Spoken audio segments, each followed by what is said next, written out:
নতুন প্রডিউসার কিন্তু কমে গেছে। ক্লায়েন্ট বলছে আমার তো শুধুমাত্র প্রোডাক্ট শ্যুট আছে, সেই প্রোডাক্টটাকে আমার মেকআপের কি মেকআপ করবে, ড্রেসার কি ড্রেস করবে, বা তাদের নির্দিষ্ট পারিশ্রমিক আমরা সামঞ্জস্যতা আছে। কিছু জন তো আছে তারা তো রেগুলার কাজ করে যাচ্ছে। নমস্কার, দেখছেন ট্রাইব টিভি বাংলা। বিশ্বাসে অবিশ্বাস অনুষ্ঠান নিয়ে আমি অনন্যা রয়েছে আপনাদের সঙ্গে। আমাদের এই বিশ্বাসে অবিশ্বাস অনুষ্ঠানের প্রতি পর্বেই আমরা আপনাদের সামনে তুলে ধরেছি টলিউডের অন্দরের বর্তমান পরিস্থিতির কথা। টলিউডের সঙ্গে যুক্ত বিভিন্ন শিল্পী, পরিচালক, অভিনেতা, অভিনেত্রী তারা তুলে ধরেছেন তাদের অভিজ্ঞতার কথা। আর সেখান থেকেই উঠে এসেছে একাধিক অভিযোগ, কখনো দাদাগিরির অভিযোগ, কখনো নিয়মের কড়াকড়ির অভিযোগ, আবার কখনো কাটমানির মতো অভিযোগ, থ্রেড কালচারের মতো অভিযোগ। আজ আমাদের সঙ্গে রয়েছেন টলিগঞ্জের প্রখ্যাত ডিওপি রোজ আলম। রোজা, নমস্কার। ট্রাইব টিভি বাংলায় আপনাকে অনেক অনেক স্বাগত। নমস্কার। আমি শুরুতেই যে বিষয়টা নিয়ে কথা বলতে চাইবো যে টলিগঞ্জের এই যে পরিস্থিতি, আমি শুরুতেই বললাম যে যাদের সাথে আমরা কথা বলেছি এতদিন পর্যন্ত প্রতি পর্বে, সেখানে বিভিন্ন অভাব অভিযোগের কথা উঠে এসেছে, পাশাপাশি কাজের সংখ্যা কমে যাচ্ছে এরকম অভিযোগ উঠে এসেছে। কিন্তু আমি যে জায়গা থেকে কথাটা শুরু করতে চাইবো যে আজ টলিউডের ভেতরের দ্বন্দ্ব আদালত পর্যন্ত গড়িয়ে গেছে। একটা শিল্প তৈরির জায়গায় আদালত অবধি মামলা গড়িয়ে যাচ্ছে কেন? দেখুন, এই ব্যাপারটা তো মানে মেনে নেওয়া যায় না। এটা কি হচ্ছে, আমাদের টেকনিশিয়ানস এবং ডিরেক্টরসদের মধ্যে একটা মতের অমিল হচ্ছে আর কি। আজকে আমাদের অনেক ক্ষেত্রে বা প্রডিউসারদের ক্ষেত্রে যেটা করছেন, প্রডিউসাররা একটা লিমিটেড বাজেট নিয়ে তারা একটা সিনেমা বা যাই হোক, সিনেমা হোক, সিরিয়াল হোক, ওয়েব সিরিজ করতে তারা এখানে এসে ইয়ে করেন। এবারে বিভিন্ন ক্ষেত্রে বিভিন্ন সময়কে মানে বিভিন্ন কারণে শুটিংয়ের হয়তো দিন হয়তো বেড়ে যায়। আমার নিজের ক্ষেত্রে এরকম হয়েছে, ধরুন একদিন আমি শ্যুটে ইয়ে চলছে, রাত্রেবেলায় আমার শুটিং হচ্ছে, সেখানে আমার থান্ডার মেশিন, রেন মেশিন সমস্ত কিছু নিয়ে ইয়ে করা ছিল, এবং হঠাৎ করে যারা জুনিয়র আর্টিস্ট যারা ছিলেন, যারা পুলিশের অভিনয় মানে এই পুলিশ কনস্টেবল হয়ে আসার কথা ছিল, সেখানে আমার আর্টিস্টরা ভিজে ইয়ে হয়ে গেছে, তারা এসে বললেন আমরা এখানে ভিজবো না।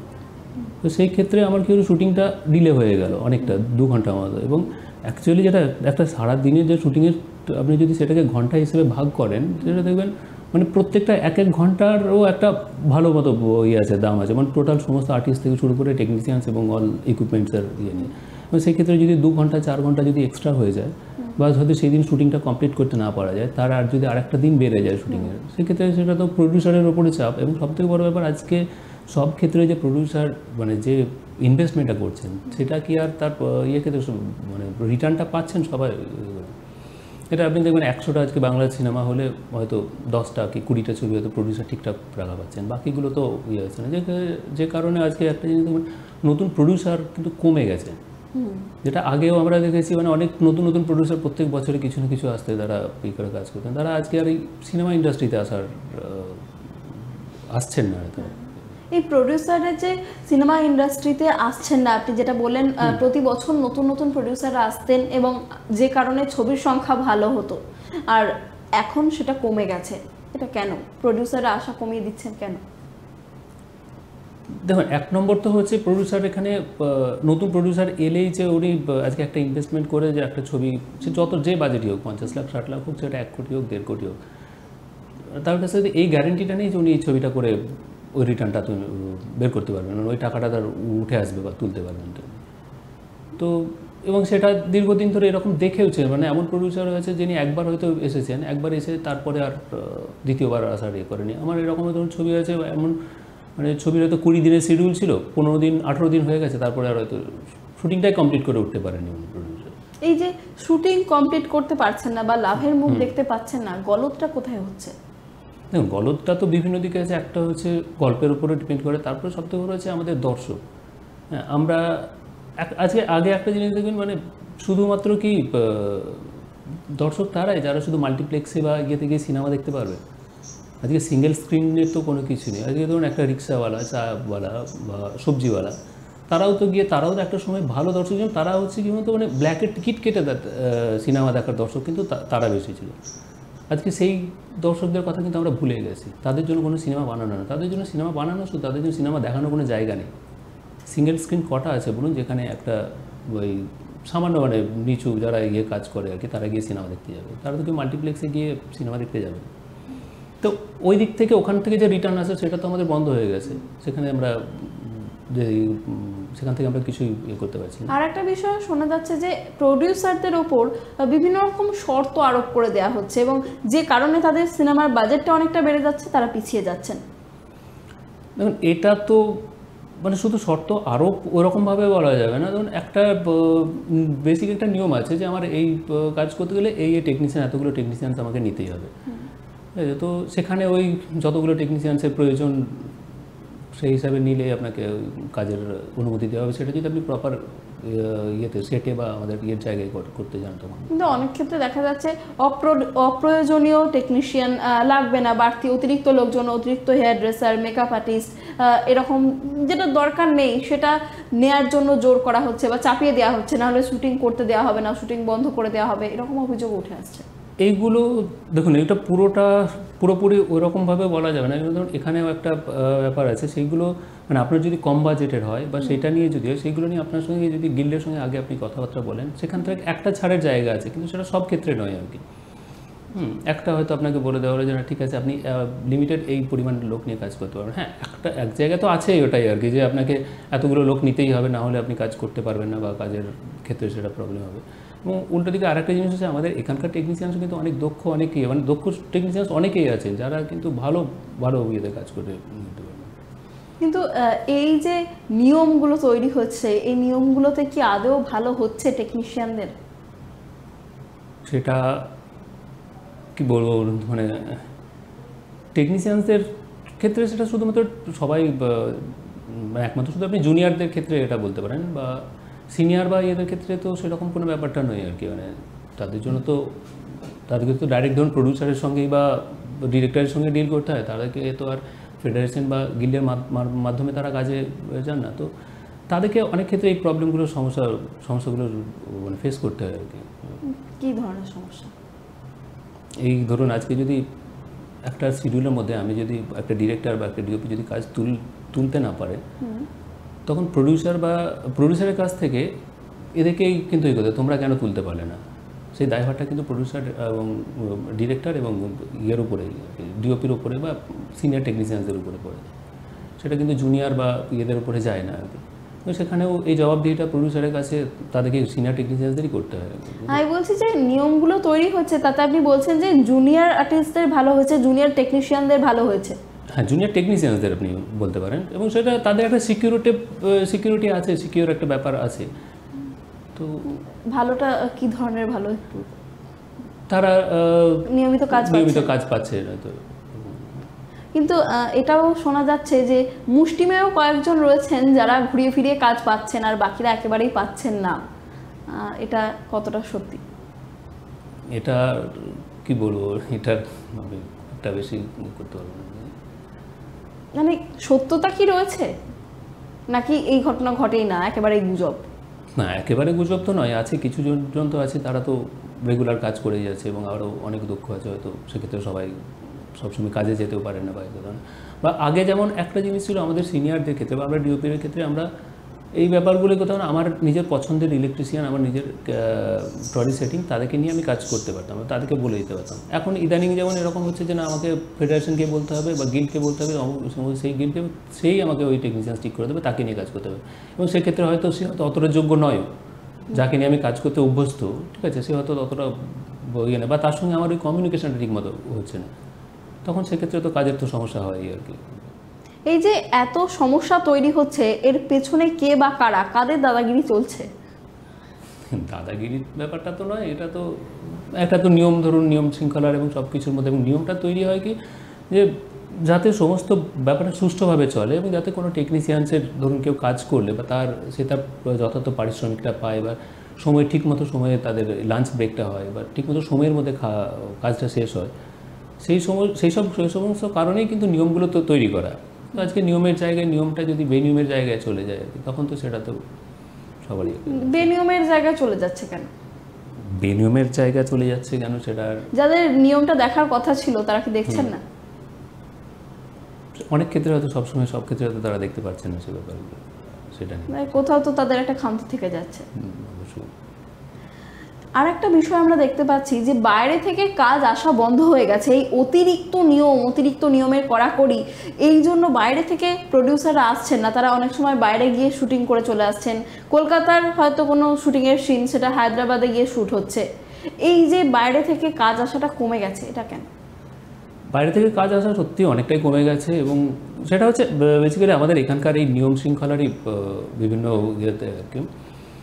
আজকে ধরুন, এবং সবথেকে বড় আমাদের এখানকার একটা জুনিয়র টেকনিশিয়ানসদের একটা মানে জুনিয়র টেকনিশিয়ানস দিকে নিয়ে আমি বলবো যে তাদের মধ্যে মানে আমাদের সব থেকে একটা ইয়ে হচ্ছে আমাদের কোনো তাদের নির্দিষ্ট পারিশ্রমিকের কোনো সামঞ্জস্যতা নেই।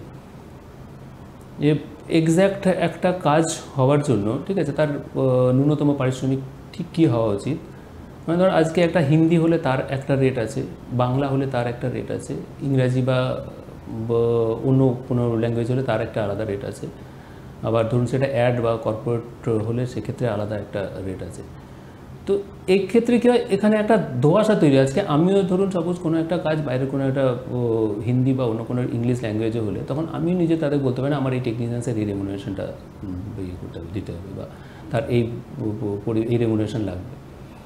তো সেখানে তো একটা তো দেখুন, এবার জানি মানে রিজিওনাল যেটা আমাদের বাংলা যেটা আছে সেক্ষেত্রে হয়তো পারিশ্রমিকটা খুব কম, হ্যাঁ, কিন্তু আবার হিন্দির ক্ষেত্রে হয়তো সেখানে দেখা যাচ্ছে যে তাদের যা রেমুনারেশন সেটাকে দেখতে গেলে আমি মানে বম্বেতেও বা অন্য জায়গায় যা হচ্ছে সেই তুলনায় আমাদের এখানকার রেমুনারেশনটা অনেকটাই বেশি হয়ে যাচ্ছে।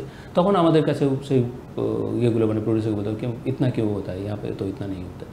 তো এটার একটা জায়গার একটা মানে সঠিক একটা মানে জায়গা আছে যে ঠিক আছে এই পারিশ্রমিক এই কাজের জন্য এই পারিশ্রমিকটা, এবং তার জন্য একদম মানে একটা মানে মাঝামাঝি একটা জায়গা আছে যেটা খুব কমও নয়, যেটা আমাদের রিজিওনালের ক্ষেত্রে হয়ে যাবে, বা খুব বেশিও নয় যেটা অন্যান্য ল্যাঙ্গুয়েজের ক্ষেত্রে হবে। এবং সেক্ষেত্রে আমার মনে হয় মানে বাইরে থেকে যারা আসে তাদের পক্ষেও সুবিধা হবে, এবং সেক্ষেত্রে বাইরের কাজটা বাড়বে, এবং বাইরের কাজটা যদি বাড়ে তাতে হয়তো মানে এখন হয়তো সাময়িক হয়তো যে টেকনিশিয়ানস হয়তো মানে 2 দিন কাজ পাচ্ছে, সে হয়তো বাইরে থেকে যদি কাজ আসে তো 5 দিন কাজ পাবে। আলটিমেটলি কিন্তু সেটা মানে এতে কিন্তু মানে বেনিফিট কিন্তু আমাদের টেকনিশিয়ানসদেরই হবে এবং সমস্ত। হ্যাঁ, বেশ, আমি শুনলাম এবং এই বিষয়ে আমরা আরও আলোচনা করব, কিন্তু তার আগে নিয়ে নিচ্ছি একটা ছোট্ট বিরতি। ফিরে আসছি বিরতির পর, সঙ্গে থাকুন। ফিরে এলাম বিরতির পর। আমাদের সঙ্গে রয়েছেন প্রখ্যাত ডিওপি রোজ আলম। রোজদা, আমরা বিরতিতে যাওয়ার আগে যে বিষয়টা নিয়ে কথা বলছিলাম, আপনি বললেন যে বাংলার ক্ষেত্রে একরকম চার্জ করা হয়, হিন্দি সিনেমা হলে অন্যরকম, আর অন্যান্য ফরেন ল্যাঙ্গুয়েজে কোনো যদি কাজ হয় সেক্ষেত্রে আবার এক রকমের চার্জ সেট করা হয়েছে। এটা একটাই হওয়া উচিত, এবং যাতে বাইরে থেকে আরও বেশি কাজ আসে, যাতে বাইরের প্রডিউসার যারা রয়েছেন তাদের খরচটা না বেড়ে যায়, তারা যাতে না ফিরে যায়, এবং আরও বেশি করে কাজ হয় বাংলায়, এবং বেশি করে কাজ পান টেকনিশিয়ানরা। এই নিয়মটা তাহলে হচ্ছে না কেন? সবাই তো নিজেদের ভালোটা বোঝে এবং সবাই কাজই পেতে চায়, তাহলে হচ্ছে না কেন? মানে আমি শুনছিলাম মাঝখানে হয়তো এটা নিয়ে আলোচনা চলছে, ও আগামী দিনে হয়তো এরকম একটা ইয়েতে চলে আসবে যাতে মানে সমস্ত জায়গায় মানে অল ওভার ইন্ডিয়ায় দেখুন মানে ইন্ডিয়ান কারেন্সি তো সব জায়গাতেই একই, তার তো মূল্যায়ন তো একই হবে। তো সেক্ষেত্রে ইন্ডিয়ান টেকনিশিয়ানস যারা আছে বাইরে যেরকম জায়গায় আজকে অন্যান্য জায়গায় আপনি যখন বাইরে চলে যাচ্ছে, আপনি বললেন যে বাইরে চলে যাচ্ছে এখানকার ইন্ডাস্ট্রির লোকজন কাজ করতে, তো তারা সেখানে যে পারিশ্রমিক হচ্ছে সেটাও তো মানে যথেষ্ট ঠিকঠাকই পারিশ্রমিক, সেখানে কোনো টেকনিশিয়ানস তো আর খুব কম ইয়েতে বা কাজ করছে না, তাদের যেটা নির্দিষ্ট পারিশ্রমিক পাওয়ার মতো সেরকমই ইয়েতে কাজ করছে। তো সেই আজকে একটাই যদি ইয়ে হয়, আজকে বম্বের যা রেট, বাংলার তাই রেট, আজকে উড়িষ্যার যদি তাই রেট হয়, তাদের তো সেক্ষেত্রে তো কাউরির পক্ষে কোনো সুবিধা হয় না। আজকে আমরাও এখান থেকে গিয়ে বাইরে কাজ করতে পারি, বা তারাও বাইরে থেকে এসে আমাদের এখানে কাজ করতে পারে। আর একটা বিষয় নিয়ে কমপ্লেন পাওয়া যাচ্ছে ওয়ার্কিং আওয়ারটা নিয়ে, যে 8 ঘন্টা, কোনো কোনো জায়গায় সেটা হয়তো 12 ঘন্টা হয়, বা অনেক সময় ওটি দিলে, ওভার টাইমের টাকাটা দিয়ে দিলে অনেক সময় কাজ করানো যায়, কিন্তু সেটা এখানে করানো যায় না। এই বিষয়টা কি? না, এখানে যেমন একটা আছে 14 ঘন্টার একটা লিমিট আছে, ঠিক আছে, 14 ঘন্টার মধ্যে আপনাকে কাজটা কমপ্লিট করতে, এবং সেক্ষেত্রে কিন্তু 14 ঘন্টার কিন্তু একটা নিয়মটা যথেষ্ট। কারণ এর আগেও আমি দেখেছি একটা সময় ছিল যেমন 18 ঘন্টা 20 ঘন্টা মানে 22 ঘন্টা করে কাজ হয়েছে, এবং প্রত্যেকেই টেকনিশিয়ান। আজকে অন্যান্য জায়গায় আপনি দেখবেন সাউথে গিয়ে হায়দ্রাবাদে গিয়ে দেখবেন ওখানে কিন্তু যদি শিফট হয়, শিফট চেঞ্জ হলে কিন্তু আপনার পুরো টেকনিশিয়ানস টিম চেঞ্জ হয়ে যায়, এবং সেই টেকনিশিয়ান টিম যদি চেঞ্জ হয়ে যায় তাতে কী হলো দেখুন, একই কাজের জন্য তাদের কাজটাও আটকে থাকলো না, কাজটাও ননস্টপ হয়ে গেলো, কিন্তু আবার দেখুন সেখানে যে লোক কাজ করছিল তার ডাবল লোক কাজ করছে, সেখানে তো কাজের ভলিউমটা বেড়ে যাচ্ছে, কাউরিরই সেদিক থেকে কোনো অসুবিধা হচ্ছে না। এবং সেই রকম নিয়ম যদি আমাদের এখানেও শুরু করা হয় যে ঠিক আছে 18 ঘন্টা বা 12 ঘন্টার পরে, 8 ঘন্টা বা 12 ঘন্টার পরে আবার হয়তো হলো আমার নেক্সট আরেকটা টেকনিশিয়ানস টিম চলে আসলো, তারা চলে এসে তারা এসে যদি কাজটাকে হ্যান্ড ওভার করে নেয় বুঝলেন। তো সেক্ষেত্রে তো ধরুন কাজটা তো যে প্রডিউসার বা ডিরেক্টর তাদের কাজ আটকাবে না, অথচ বেশি লোক কাজ করতে পারবে।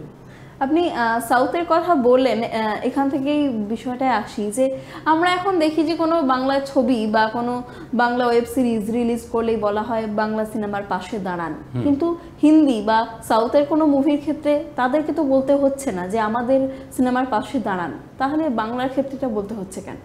দেখুন সাউথের আজকে একটা জিনিস মানে ওদের মধ্যে ওই একতাটা আছে। আজকে সাউথের যে কোনো একটা মানে সাউথে ওখানে 4টে ল্যাঙ্গুয়েজ আছে, যেমন তামিল, তেলেগু, কন্নড়, মালায়ালি। হ্যাঁ, 4টে ল্যাঙ্গুয়েজের মধ্যে যে কোনো একটা ল্যাঙ্গুয়েজে আপনার যদি কোনো একটা সিনেমা হয় বা যে কোনো কিছু ওয়েব সিরিজও হয়, তারা কিন্তু বাকি 3টে ল্যাঙ্গুয়েজে অটোমেটিক্যালি সেখানে ডাবিং হয়েছে এবং ওদের একটা ডাবিং রেট মানে মিনিমাম একটা রেট ধার্য আছে।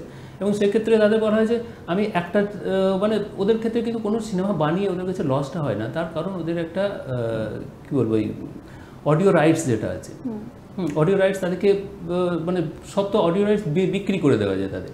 আজকে আমি একটা তামিলে একটা সিনেমা করলাম, সেটাকে আমি কন্নড়, মালায়ালি আর ইয়েতে ধরুন তেলেগুতে বিক্রি করে দিলাম এবং সেখান থেকে খুব কম করে হলেও অল্প অল্প কিছু টাকা হলো, তো সেখান থেকে হয়তো একটা রিটার্ন পেয়ে গেলাম। তো সেক্ষেত্রে প্রডিউসারেরও একটা ইয়ে করছে এবং সেম এটা অন্যান্য ল্যাঙ্গুয়েজের ক্ষেত্রে আছে। আজকে আমাদের বাংলা ক্ষেত্রে সেরকম কোনো কিছু নেই। আজকে ধরুন আমাদের এই ইস্টার্ন রিজিয়নে এখানে কতগুলো ইন্ডাস্ট্রি আছে, আপনি বলুন আসামে একটা ইন্ডাস্ট্রি আছে, এইদিকে আমাদের উড়িষ্যা আছে, বাংলা আছে বা বাংলাদেশও আছে। আমরা যদি এইগুলোকে নিয়ে সবকটা নিয়ে যদি একসঙ্গে একটা ইন্ডাস্ট্রি যদি এরকম মানে যেখানে আজকে আমাদের এখানকার বাংলা সিনেমা উড়িষ্যায় দেখানো হবে, উড়িষ্যার সিনেমা এখানে দেখানো হবে, আসামে যদি দেখানো হবে, তাতে কী হবে, আমাদের তো প্রডিউসার তো অবশ্যই তার রিটার্ন পাবেন এবং কাজের পরিধিটাও পাবে আজকে যদি। এবং শুধু সেক্ষেত্রে মানে আমাদের বাংলাটা নয়, আমাদের বাংলাটা যেমন ওখানে দেখানো হবে সেরকম ওখানে আসামিজটা আমাদের এখানে দেখানো উচিত, বা উড়িষ্যার সিনেমা বা সেটাও আমাদের এখানে আসা উচিত। কিন্তু সেই উদ্যোগটা কেন নেওয়া হচ্ছে না? তাহলে সেই উদ্যোগটা কেন নেওয়া হচ্ছে না সেটা তো ঠিক আমার জানা নেই, কিন্তু এরকম একটা সময় শুরু হয়েছিল আর কি, তারপরে জানি না। তাহলে কি ইন্ডাস্ট্রির ভালোর কথা ভাবার কেউ নেই? ভালোর কথা ভাবার কেউ নেই না, ভালোর কথা আছেন, ভাবার তারা ভাবছেন, সেই নিয়ে হয়তো আগামী দিনে আশা করছি আগামী দিনে কোনো সুরা। আমরা যে এই অব্যবস্থা পরিস্থিতিটা দেখতে পাচ্ছি, সেখানে পরিচালক আর টেকনিশিয়ানদের মধ্যে যে দ্বন্দ্বটা সামনে আসছে ক্রমাগত, সেখানে দেখুন পরিচালকরা টেকনিশিয়ানদের পরিপূরক এবং টেকনিশিয়ানরা পরিচালকদের পরিপূরক, কারণ কেউই একে অপরকে ছাড়া কাজ করতে পারবেন না। সেক্ষেত্রে কাজটা তো সবারই প্রয়োজন, তাহলে এই এত দ্বন্দ্ব এটা কেন মিটিয়ে নেওয়া যাচ্ছে না? দেখুন দ্বন্দ্ব মেটানোর চেষ্টা তো দুপক্ষ থেকেই চেষ্টা করে এবং সব থেকে পরিচালকের উপরে যে চাপটা আছে, ধরুন আজকে কোনো একজন প্রডিউসার আজকে যখন পরিচালক তার নির্দিষ্ট সময়ের মধ্যে কাজটা তুলতে পারবে না, তখন কিন্তু প্রডিউসার এসে ওই টেকনিশিয়ানস বা ইয়ে থেকে বলে তারা কিন্তু প্রশ্নটা করবেন পরিচালককে, সেখানে পরিচালক সেখানে তাদের প্রশ্নের উত্তর দেওয়ার দায়বদ্ধ।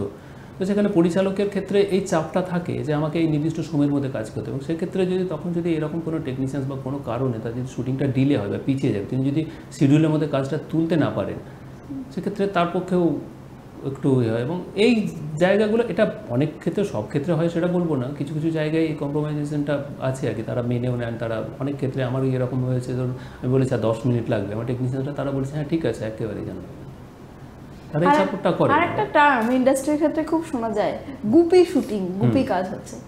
গুপি বিষয়টা কি? দেখুন গুপি বিষয় মানে হচ্ছে আমার সমস্ত টেকনিশিয়ানস নিয়ে কাজ করতে হবে। এবারে সেটা দেখুন গুপি ব্যাপারটা আমার মনে হয় না আজকের দিনে গুপি বলে কোনো কথা হওয়া উচিত বা থাকা উচিত, সেটা নেই। আজকে আপনি আজকে সবথেকে বড় হচ্ছে টিভিসির মার্কেটটা, অ্যাড ফিল্মটা কোথায় এসে গেছে। অ্যাড ফিল্ম আগে কোথায় দেখানো হতো? টেলিভিশনে, এখন সোশ্যাল মিডিয়াতেও চলে এসেছে। এবং সোশ্যাল মিডিয়ার অ্যাডগুলোর ক্ষেত্রে কী হচ্ছে, শুধু আর্টিস্টকে ডাইরেক্ট দেওয়া হয়েছে, আর্টিস্টকেই শুধুমাত্র পয়সা দেওয়া হয়েছে, উনি নিজেই হয়তো মোবাইলে বা হয়তো সামান্য কিছু ইয়ে দিয়ে উনি একটা টেলিভিশন মানে যে ক্যাম্পেইনটা করার সেটা করে দিচ্ছেন, উনি বলে দিচ্ছেন ওখানে করে দিয়েছে। তো সেক্ষেত্রে এবারে দেখুন এই ধরনের অ্যাডের ক্ষেত্রে এখানে তো কোনো বাধ্যবাধকতা বা কোনো কিছু তো ইয়ে করার নেই, উনি তো কিছু করতে পারবেন না। আজকে কেউ যদি আর্টিস্ট যদি মোবাইলে শ্যুট করে তিনি যদি ইয়েতে দিয়ে দেন সোশ্যাল মিডিয়া, এবং সেটা যদি ক্লায়েন্ট নিয়ে ক্লায়েন্টের যা পারপাস আমি তার ফেস দেখাবো, তার আমার জাস্ট প্রোডাক্ট নিয়ে বলবে, সেটুকু হয়ে গেল। উনি সেটা যখন বলে দিচ্ছেন এবং তাদের যখন পারপাস সলভ হয়ে যাচ্ছে, তো সেক্ষেত্রে তো জোর করে আর বা এখানে তো টেকনিশিয়ানস নিয়ে তো কাজ করার কোনো জায়গা নেই বা কাজ করতেও পারবে। তাহলে এই গুপি শুটিং বলে যে শুটিংগুলোকে দাগিয়ে দেওয়া হচ্ছে ধরুন, বা যদি কেউ টেকনিশিয়ানদের সাথে সরাসরি যোগাযোগ করে কাজ করছে, দাগিয়ে দেওয়া হচ্ছে, তাহলে সেটার কোনো অর্থ নেই বলছেন? এটা দাগিয়ে দেওয়ার জন্যই দাগিয়ে দেওয়া? সেরকম নয় যে দাগিয়ে দেওয়ার জন্যই দাগিয়ে দেওয়া, অবশ্যই ইয়ে আছে। তবে এই ব্যাপার নিয়ে আমাদের গিল্ডকে, ফেডারেশনকেও একটু চিন্তাভাবনা করা উচিত যে কার কতটা বাজেট, কীরকমভাবে কাজটা করবে। আজকে যদি দেখুন এই ব্যাপারটাকে যদি উঠে যায়, তাহলে কিন্তু ধরুন আমারও প্রয়োজন হলো বা আমার মনে হলো বা যে কেউ একজন মনে হলো যে ঠিক আছে আমি এখানে হয়তো পুরো টেকনিশিয়ানস নিতে পারবো না, 2জন টেকনিশিয়ানস নিতে পারবো, সেই 2জনকে নিয়ে তো কাজটা করা যাবে। আজকে আমি কাজটা না করতে পারলে এমন হয়েছে একটা কাজ এখানে, আমি আপনাকে কী বলবো, আমি একটা প্রোডাক্টের শ্যুট করতে চেষ্টা করেছিলাম একবার, একটা কিচেন সেটআপের মধ্যে লাগে। তো তখন আমাকে যিনি ম্যানেজার ছিলেন উনি বললেন যে সমস্ত টেকনিশিয়ানস বা এগুলো, আমি তো সেটা নিয়ে ম্যানেজারের সঙ্গে ডাইরেক্ট ইয়েদের সঙ্গে, প্রডিউসারের যারা ক্লায়েন্ট ছিলেন তাদের কথা হতে হবে। তো তারা বললেন যে না, সমস্ত টেকনিশিয়ানস নিয়েই কাজ করতে হবে, না হলে এ করা যাবে না। এবার ক্লায়েন্ট বলছে আমার তো শুধুমাত্র প্রোডাক্ট শ্যুট আছে, সেই প্রোডাক্টটাকে আমার মেকআপের কি মেকআপ করবে, ড্রেসার কি ড্রেস করবে, বা হেয়ার ড্রেসার কী করবে, এবং আলটিমেটলি সেই কাজটা এখানে হলো না। এইসব নিয়মের গ্যারা বলে আলটিমেটলি এই কাজটা এখানে হলো না, হয়ে গেল বম্বেতে চলে গেল। তো এতে তো ক্ষতি তো আমাদেরই হলো সবার। আমরা যে কজন কাজ করতাম, আমার যেটা প্রয়োজন, যে কজনকে প্রয়োজন, আমরা সেই কজন নিয়ে যদি আমরা কাজটা করতে পারতাম, তাহলে তো আমাদের আরও হয়তো আমার 15 জনের জায়গায় 15 জন না কাজ করে 10 জন তো কাজ করতাম, 10 জন তো কাজটা পেত। এই যে নিয়মগুলো বলা হচ্ছে যে টেকনিশিয়ানদের ভালোর জন্য বানানো হচ্ছে, আর সেই নিয়মগুলোর জন্য আপনি বলছেন যে কাজ চলে যাচ্ছে। এই নিয়মগুলো যদি আরও সংশোধন করা হয় তাহলে হয়তো কাজ থাকবে। আর একটা বিষয় যে এখানে বলা হচ্ছে শুধু টেকনিশিয়ানদের স্বার্থ দেখা হচ্ছে, প্রডিউসাররা আদৌ সেই টাকাটা দিতে প্রস্তুত কিনা তাদের সঙ্গে আলোচনায় বসা হচ্ছে না, এই জায়গাটা কি ঠিক?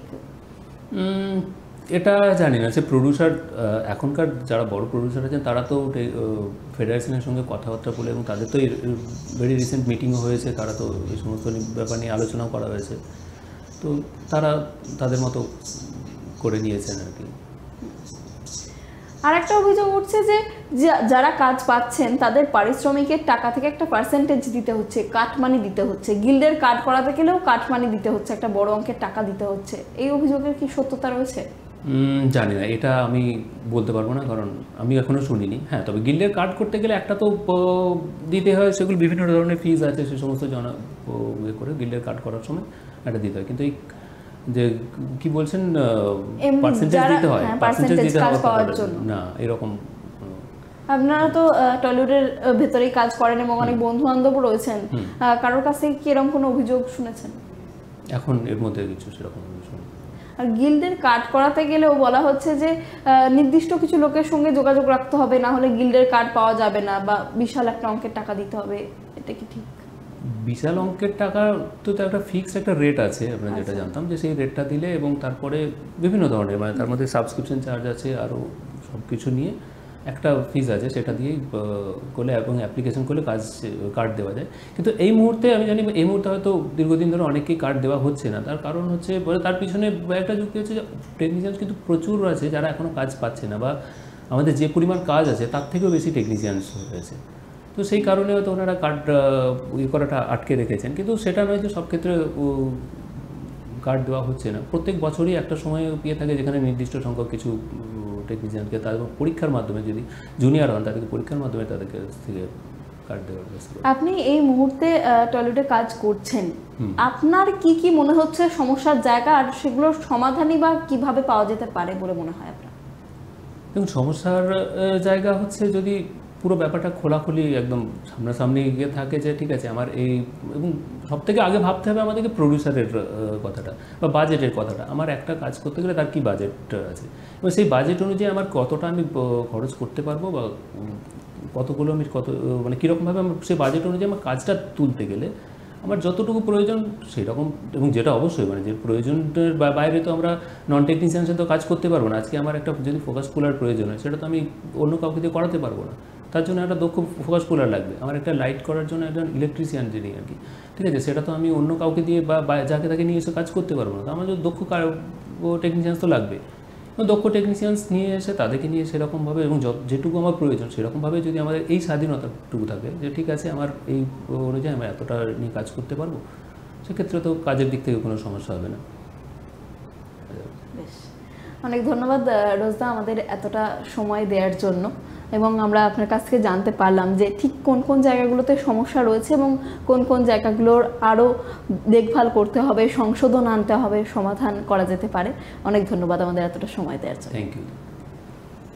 আপনারা শুনলেন রোজদার কি অভিজ্ঞতা টলিউডের অন্দরে কাজ করার, আর সেখানে তিনি মূলত যে বিষয়টা তুলে ধরলেন, নিয়মের যে বেড়াজাল, নিয়মের যে বেষ্টনী তৈরি হয়েছে, সেই নিয়মের অতিরিক্ত বেষ্টনীর কারণে অনেক কাজ, ভালো কাজ হারিয়ে যাচ্ছে, বাইরে থেকে কাজ আসাও কিন্তু অনেক কমে গেছে, আর সেই কারণেই টেকনিশিয়ানরাও কিন্তু ভুগছেন, তারাও কিন্তু কাজ পাচ্ছেন না।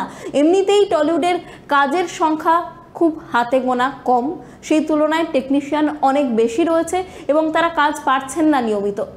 কিন্তু এই নিয়ম, যে নিয়মগুলোর সংশোধনের প্রয়োজন রয়েছে বলে রোজদা জানালেন, এই নিয়মের বেড়াজাল ভেঙে কবে নতুন সূর্য উঠবে টলিউডে, কবে আবারও সমস্ত টেকনিশিয়ানরা কাজ পাবেন, ভালোভাবে তাদের সংসার চালাতে পারবেন, সেই উত্তরের অপেক্ষাতেই রয়েছে বাংলা তথা ট্রাইব টিভি। নমস্কার, আজকের মতো আমাদের বিশ্বাসে অবিশ্বাস অনুষ্ঠান এই পর্যন্তই। সঙ্গে থাকুন, দেখতে থাকুন ট্রাইব টিভি বাংলা। নমস্কার।